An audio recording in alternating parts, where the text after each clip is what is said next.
You're not supposed to control everything. We were lied to. Somewhere along the way, they told us that the secret to peace, success, and happiness was having control over our time, our emotions, our future, our relationships.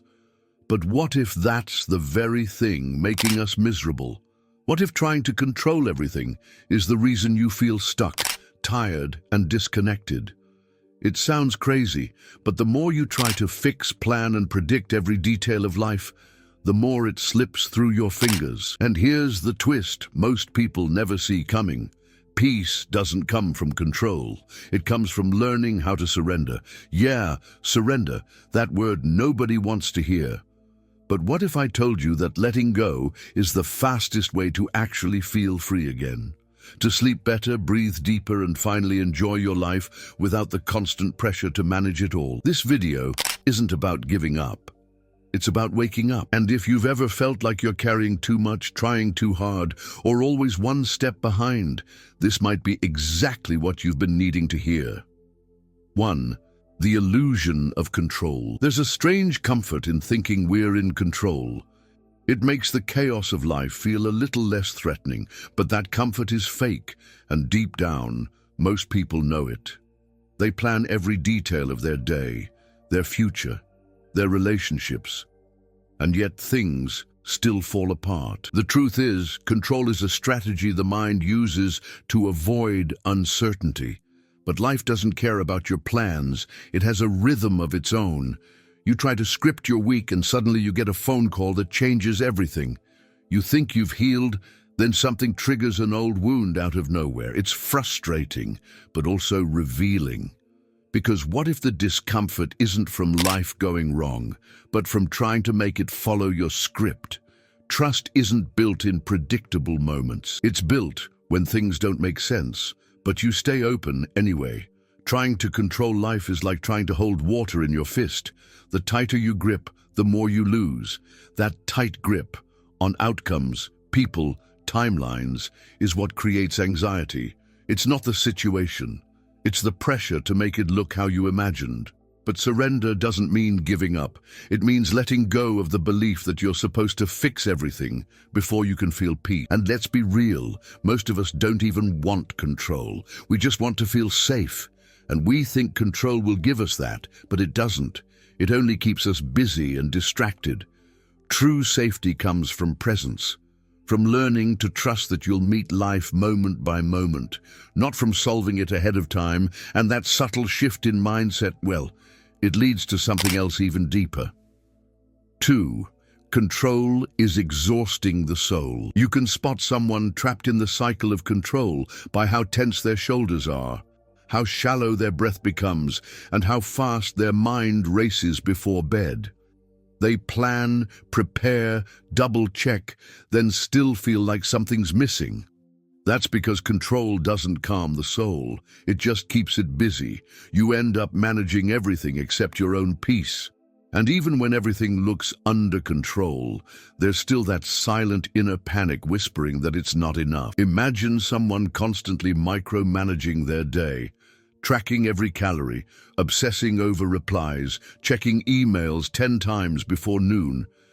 It looks productive, but it's a mask for anxiety. The soul isn't meant to operate on spreadsheets. It's meant to feel, to flow, to rest. When every moment is weighed down by effort, even joy feels like a task. And the worst part? That effort never guarantees the result you're chasing. Control pretends to offer freedom, but it's really just another cage. And the more you tighten that cage, the more life starts to push back. Ever notice how the plans you obsess over tend to fall apart in the weirdest ways? That's not failure. It's feedback. It's life telling you to release the grip. You weren't made to carry everything. You were made to move with what's real, not with what's rehearsed in your head. So what happens when you loosen up? You breathe again. You create space for intuition, for rhythm, for something bigger than logic to guide you. It's in those pauses, those surrendered moments, where clarity sneaks in. You don't need to map out the entire future. Just take the next honest step and trust it. That quiet shift from forcing to flowing leads you straight into what your soul's been craving all along. 3. The mind's addiction to prediction. The mind is brilliant at one thing, keeping you alive by preparing for every possible outcome. But that same brilliance turns into torment when it refuses to sit still. It plays out 100 scenarios before a conversation even starts. It replays past moments over and over, looking for clues or mistakes. That's not intuition. That's anxiety dressed up as strategy. And the sad part? All that prediction doesn't make you safer, it just makes you tired. This obsession with knowing what's next is really about avoiding pain. If you can predict it, you think you can prevent it. But life doesn't play by mental forecasts. It's messy. It's raw. It throws curveballs just when you think you're stable. Trying to calculate your way through every twist is like using a compass in a dream. It gives you a false sense of direction, but you're not really moving anywhere meaningful. What gets lost in all this mental noise is presence. You're at dinner but thinking about tomorrow. You're in a conversation but rehearsing your next line. You're alive but you're not here. And that's the real cost of prediction. You miss the magic that only shows up when you stop bracing for the worst. Trust starts when the mind quiets and awareness replaces anticipation. Now, it's not about shutting your brain off. It's about reminding it that not everything needs a backup plan. Next time your thoughts spiral, pause, breathe, say, "I'll deal with what's real when it comes." That sentence is like giving your nervous system a hug. It reclaims your power from the mind's need to control, and that shift, it opens the door to something most people never allow themselves to feel. 4. Surrender is a superpower. Most people hear the word surrender and instantly think of losing, of waving a white flag. But real surrender isn't weakness, it's wisdom. It's knowing when to stop fighting battles that aren't yours to win. It's the quiet decision to stop pushing the river and start flowing with it. Surrender doesn't mean you stop caring. It means you stop forcing. And when that shift happens, you don't shrink, you expand. Think of how much energy is spent trying to control things you can't, how others see you, how situations unfold, whether or not life follows your timeline. It's exhausting, but when you surrender, you let go of that draining struggle. You allow room for guidance, for timing, for flow. Suddenly, you're not dragging life behind you like a heavy bag. You're walking beside it, finally in rhythm. That's not passive, that's powerful. Some of the most incredible moments happen right after people let go. The job they stopped chasing calls back. The relationship they stopped clinging to heals. The anxiety that once screamed gets quieter. Why? Because surrender creates space. It signals trust.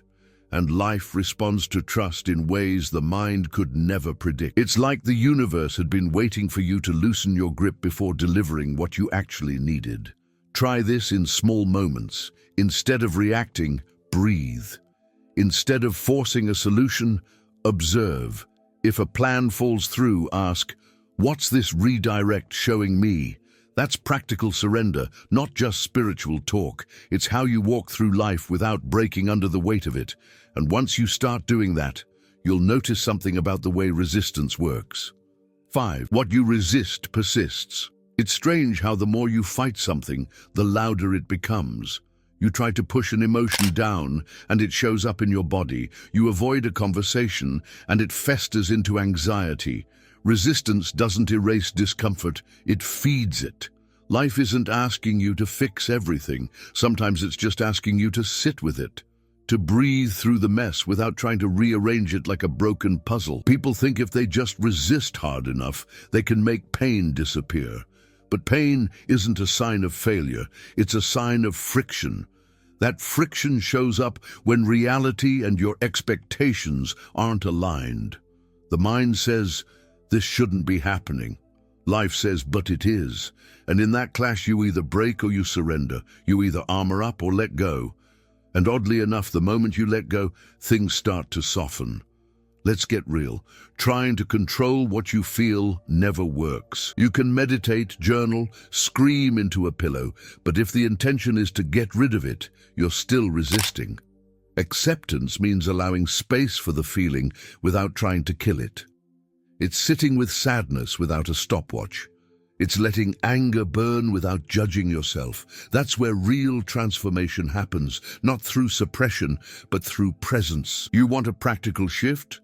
Next time life throws a curveball, instead of saying, "Why me?" try asking, "What's this trying to show me?" That one question flips resistance into curiosity, and curiosity is a lighter way to walk through heavy moments. Once you start approaching life this way, something subtle begins to move, something that can't happen while you're still clenching your fists. 6. Letting life breathe through you. Control tightens. It makes your breath short, your mind narrow, and your world feels small. But surrender. It opens the windows. Suddenly, you notice things you were too tense to see before. The way a conversation feels instead of what it means, the rhythm of a day instead of just the schedule. Letting life move through you isn't some mystical concept. It's learning how to get out of the way and let the moment reveal itself. Have you ever been so fixated on a plan that you missed the better opportunity right in front of you? That's what control does. It narrows your field of vision. But when you trust the present, even if it looks messy, you make room for unexpected blessings. The right people show up, the right words come. You feel guided without needing to know where it's all going. That's not randomness. That's alignment in action. One powerful exercise is this: pause during your day and ask, what's here right now that I'm not noticing? It seems simple, but it shifts your awareness from doing to being. It invites presence instead of pressure. You'll start to hear the quieter messages of life, the ones that only speak when you're still. And the funny thing is, the more you stop trying to control life, the more life begins to cooperate with you. You weren't designed to force the river to flow. You were made to step into it.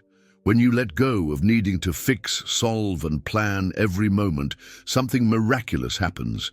You begin to feel alive again, not in the check off your goals kind of way, but in the way that feels like you're finally breathing your own air. And once that space opens, what comes next becomes even more important. 7. The path of presence, not perfection. Somewhere along the way, we were tricked into thinking we needed to get everything right before we could feel at peace, that we had to earn rest, earn love, earn clarity. But presence doesn't wait for perfection. It meets you exactly where you are, in the chaos, in the confusion, in the in-between moments. And the more you chase perfection, the more you delay presence. Because perfection is an illusion. Presence is the real power. Look around. How many men do you know who are silently burning out trying to hold it all together? They're overcommitted, overthinking, and under-rested, all in the name of getting it right. But peace doesn't come from having a flawless schedule or the perfect mindset. It comes from giving yourself permission to pause, to feel, to just be. And trust me, when you stop striving and start arriving, life shifts. Try this as a practice. Instead of asking, "Am I doing this right?" ask, "Am I being honest right now?" Honesty grounds you. It anchors you in presence. You'll start making decisions not from pressure but from clarity. You'll stop performing and start responding. And that one shift from perfecting to participating creates space for real trust to grow. Trust in yourself, trust in life, and trust in the unknown. You don't need to control every outcome to walk your path with strength. You just need to show up again and again, even when the path looks blurry. That's not laziness, it's courage, it's presence. And the more you choose presence over performance, the more alive you feel. Because life was never asking for your perfection. It was asking for your participation. And when you truly get that, everything begins to feel different.